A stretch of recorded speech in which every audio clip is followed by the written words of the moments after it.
Water. Water sustains, cleans, and nourishes. There is a minimal amount of clean, drinkable water on Earth, and the mistreatment of it is not only harming the planet, but also ourselves. This undeniable truth is the theme of a featured exhibit at Chicago's Museum of Contemporary Art. The exhibit, titled Water After All, is framed around a 45-minute film by Ghana-born filmmaker John Akomfrah. Visitors can see the film and exhibit until June 14th of this year. According to the museum's website, the film, titled Vertigo Sea, is about the many connections between humans and water, and the poetic awe and horror of humanity's relationship with water. The screening is preceded by tall wooden mounts with famous poetry verses and quotes about humanity's complicated treatment of our water supply. One of the featured quotes is from Native American poet Natalie Diaz. Diaz writes, "A river is a body, as alive as you or I, that there can be no life without it." The verses and quotes speak to the beauty of untouched nature and the damage done to it by people. The film, presented across 3 screens, juxtaposes serene nature cinematography with scenes of transatlantic slave trade and colonialism.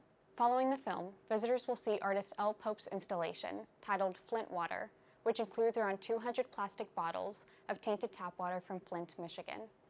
The packaging quips that the bottle is 16 fluid ounces of clean, non-potable water.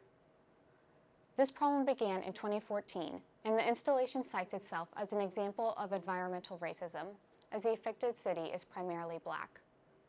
The Supreme Court ruled 3 weeks ago that government officials are not immune from being sued over this ongoing issue of contaminated water. Currently, a class action lawsuit representing more than 100,000 Flint residents is seeking compensation for the damage the potent water has brought, from property damage to medical expenses to even the deaths of loved ones. Another featured artwork in the exhibit is 4 screens of real-time footage of oil slicks in the Amazon, Danube, Nile, and Yangtze River. The untitled work from artist John Gerard is a critique of business and industry taking precedence over the value of human and marine life.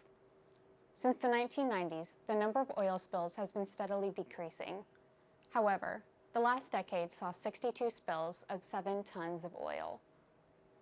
Water is the source of all life, and by polluting it, we contaminate ourselves and our future generations. Paige Twinter, Entertain News.